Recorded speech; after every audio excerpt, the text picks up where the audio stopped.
Olá, queridos irmãos, queridos, graças a Deus. A paz a todos, que Deus abençoe de maneira gloriosa no nome do Senhor e Salvador Jesus.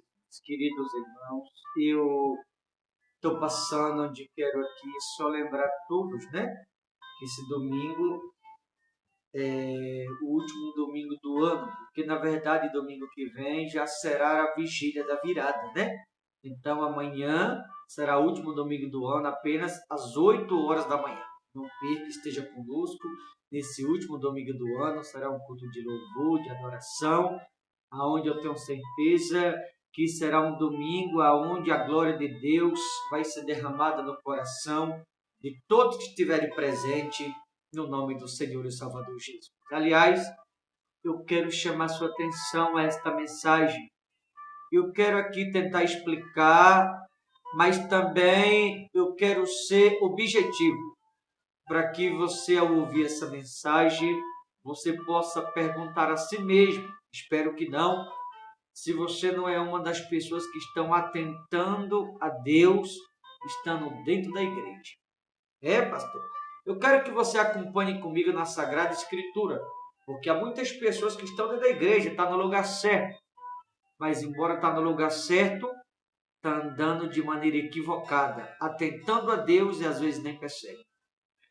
Olha o que diz aqui no Evangelho de Mateus, capítulo 4, a partir do versículo 2, diz assim: E depois de jejuar 40 dias e 40 noites, teve fome. A Bíblia aqui se refere a Cristo. Aliás, houve 3 personagens bíblicos que suportaram, ou que aguentaram fazer esse jejum. Um foi o próprio Cristo. O segundo foi Moisés. Por que Moisés fez esse jejum? Para receber as tábuas do mandamento. Ele teve que fazer esse jejum. Porque na pessoa humana ele não podia sequer, na carne, receber as tábuas dos mandamentos nas suas mãos. A terceira pessoa foi Elias, para atingir a elevação dos anjos, para ser tomado em vida aos céus. Então esses 3, Jesus, Moisés e Elias, fizeram esse jejum.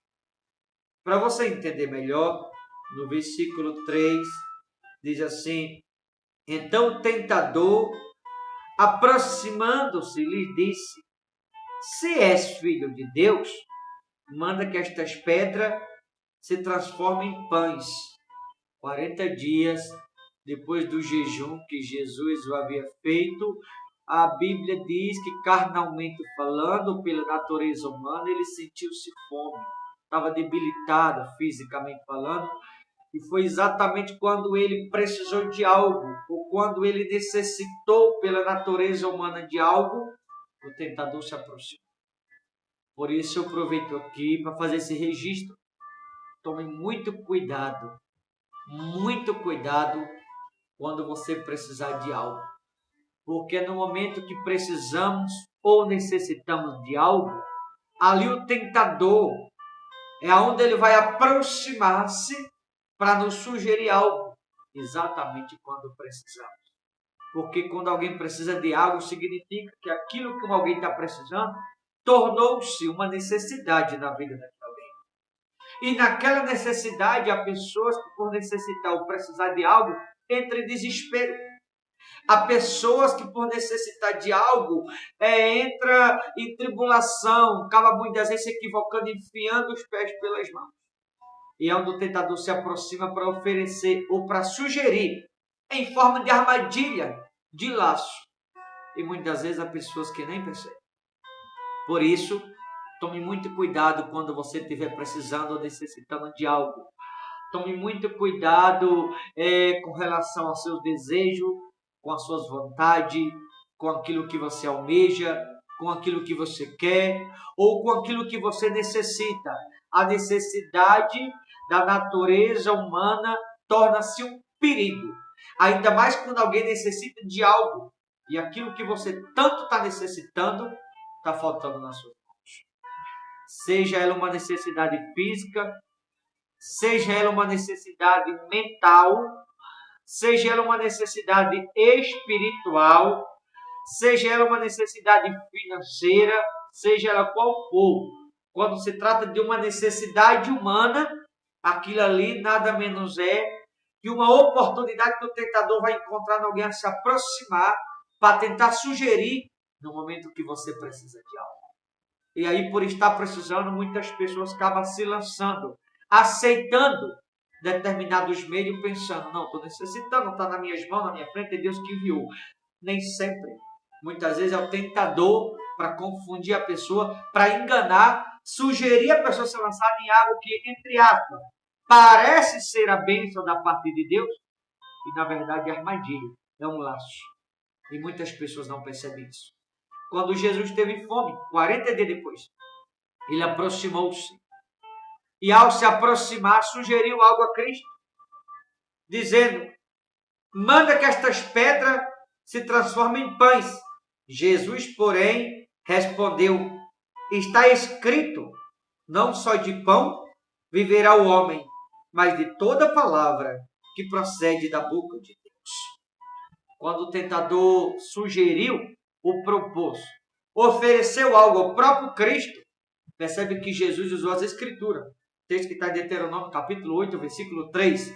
Jesus usou as Escrituras e repreendeu dizendo, está escrito. Jesus usou a palavra para repreender o tentador. Está escrito, não só de pão vive o homem, mas de toda a palavra que procede da boca de Deus. Jesus usou a palavra. Por que eu estou repetindo Jesus usou a palavra? Porque aqui à frente o tentador vai usar a palavra para tentar confundir o próprio Cristo.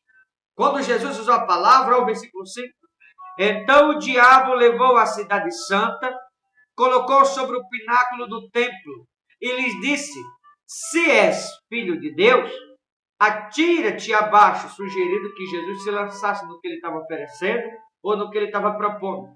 Porque está escrito, aos seus anjos ordenará a teu respeito que te guardem. Eles te susterão nas suas mãos, para não tropeçares em alguma pedra. Percebe? Quando Jesus usou a palavra, o diabo também usou de igual modo. No versículo 6, lhes disse, se és filho de Deus, atira-te abaixo, porque está escrito. Isso aqui é o diabo. Jesus usou a palavra aqui para repreender o diabo no versículo de número 4. Quando Jesus usou a palavra para repreender o tentador usa a palavra para sugerir algo aí. O tentador usa a palavra para tentar a Deus. O tentador usa a palavra para propor algo a Jesus. O que eu estou querendo dizer? Que nos dias que vivemos, o tentador usa a palavra aí de todas as maneiras, de todas as formas, induzindo, enganando a tanta gente para tentar a Deus. E muitas pessoas, aliás, a maioria, estão se lançando em o tentador usar-se da palavra e muitas pessoas não estão percebendo. Ele usou a palavra aqui para confundir Jesus. E quando ele usou a palavra dizendo, eles te susterão nas suas mãos para não tropeçar em alguma pedra. Respondeu-lhe Jesus, também está escrito, não tentarás o Senhor teu Deus. Olha para mim. Se tem alguém que conhece a palavra, esse alguém é o tentador. Porém, conhecer é uma coisa.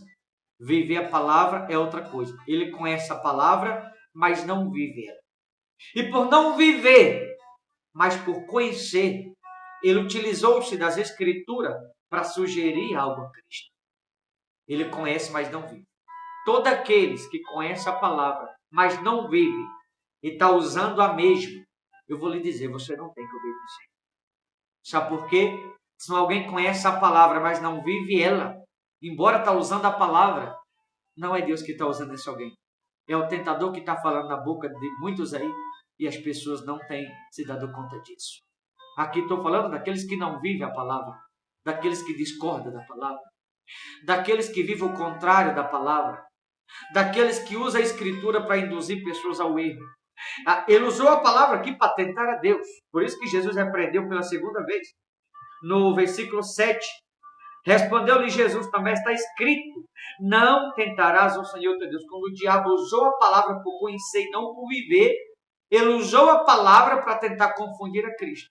Quando ele usou a palavra, Jesus disse para ele, repreendendo, também está escrito, não tentarás o Senhor teu Deus.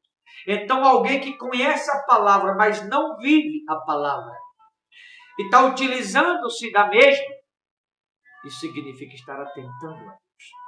Se você observar, o que não falta nos dias que vivemos é escândalo por todas as partes, por todos os lados. Isso é tentar a Deus, porque está sendo motivo de escândalo. Aqueles que utilizam-se da Escritura para viver de formas indevidas, convencendo as pessoas que elas podem colocar Deus no canto de parede, cobrar de Deus, questionar a Deus. É como se obrigasse Deus a fazer algo. Embora Deus ele pode fazer tudo, não significa que ele é obrigado a fazer. Mas tem muitos aí que está incentivando as pessoas a cobrar de Deus, questionar Deus como se Deus fosse obrigado a algo. Sabe o que é isso? É atentar a Deus. Motivo de escândalo é atentar a Deus. Usar as Escrituras para coisas indevidas é atentar a Deus. Usar as Escrituras, mas andar no pecado é atentar a Deus. Deixa eu lhe perguntar a você que está me ouvindo. Espero que não, tomara que não. Mas será que você não é uma dessas pessoas que está dentro da igreja, atentando a Deus, e você ainda não se deu conta? Porque conhecer as Escrituras o tentador conhece, mas viver ele não vive. Tem muita gente que está assim, utilizando das Escrituras, mas não estão vivendo ela. E aí é onde o tentador aproveita essa fragilidade da parte de alguém para induzir esse alguém ao erro, para tentar a Deus, e a pessoa não percebe. Então, que ao ouvir essa mensagem, você possa olhar o seu meio de viver no dia a dia e tendo as Escrituras como base. Você se pergunta e repita, espero que não, se você não é alguém que está tentando a Deus e você não tinha se dado conta, não tinha percebido. Olha a seguir no versículo 8. Levou ainda o diabo a um monte muito alto, mostrou-lhe todos os reinos do mundo e a glória deles, e lhes disse, tudo isto te darei, se prostrando me adorares. Você vai dizer assim, pastor, o diabo tem glória? Tinha, agora ele não tem mais. Todos os reinos do mundo a ele tinham sido entregue. Quem entregou? Adão, quando caiu. Porque quando ele caiu, ele deixou que todo o poder, se tratando desse mundo, toda a glória desse mundo, ficasse nas mãos do adversário. Mas depois de Adão veio Jesus e recompilou tudo novamente. Tirou tudo das mãos do adversário, tudo está nas mãos de Cristo de novo. No versículo de número 9, ele disse, tudo isto te darei se prostrando me adorares. Usou as Escrituras sugerindo algo a Cristo, propondo algo a Ele, atentando a Deus. Por conhecer, mas não vivendo a palavra. Então, toda vez que alguém que conhece a palavra, mas por não estar vivendo, você utiliza-se das Escrituras e sugere algo às pessoas, alguém que não vive a Escritura, na verdade está tentando a Deus. Não é Deus que está por detrás, não é Deus que está usando, é o tentador. Todo aquele que é motivo de escândalo, é o tentador que está por detrás. Todo aquele que anda errado na presença de Deus, sendo apenas um conhecedor e não vivendo, é o tentador que está usando aquilo. Tome muito cuidado. Se alguém que tem o poder das Escrituras nas mãos não está vivendo a palavra, você não pode obedecer. Deve se afastá-lo e não obedecer. Porque se você se obedece, a Bíblia diz, não tentarás o Senhor teu Deus. Se você obedece a alguém que não vive as Escrituras, você está tentando a Deus de igual forma. Se você obedece a alguém que não está vivendo as Escrituras, você está tentando a Deus sendo cúmplice daquilo. Se você obedece a alguém que não vive as Escrituras, você está tentando a Deus juntamente com ele. Então tome cuidado, queridos. No versículo de número 10, então Jesus lhe ordenou, retira-te, Satanás, porque está escrito, ao Senhor teu Deus adorarás, e só a Ele darás culto. 3 vezes Jesus usou as Escrituras, repreendeu o diabo. E foi onde o diabo percebeu que Jesus estava utilizando as Escrituras para repreender ao tentador. Foi onde ele usou as Escrituras para sugerir algo a Jesus, tentando a Deus quando ele usou as Escrituras. Então, alguém que não vive as Escrituras, conhece, mas não vive, isso é atentar a Deus de igual modo. Porque não basta conhecer, tem que viver a palavra. Tem que viver o que prega. Tem que viver segundo as Escrituras Sagradas. No versículo 11, para finalizar. Com isto deixou o diabo E eis que vieram os anjos e os serviram. Percebe? Quando o tentador se retirou, os anjos aproximou-se e serviu a Cristo. Quando o tentador se retira, os anjos se aproximam e servem naquilo que ele precisa. Se você for forte na provação, na tentação, nos dias difíceis, está próximo a anjos aparecer para você que me ouve para ter servido o que você precisa. Basta que você suporte. Basta que você seja forte na tentação. Basta que você não ceda, mas que você seja firme na fé, no seu propósito com Deus. Porque se você for firme na fé, Deus vai enviar anjo para te servir em tudo que você precisa, no nome do Senhor Jesus. Tá bom, queridos? Que ao ouvir essa mensagem, você possa fazer uma breve reflexão e se perguntar se você, por alguma forma, não tem atentado a Deus. Porque tem gente que ouve a todo mundo, acredita em todo mundo. E é um perigo você ouvir da credibilidade a todo mundo. Porque nem todo mundo é Deus que está usando. Tá certo? Deus abençoe. Forte abraço. Até a próxima, em nome de Jesus.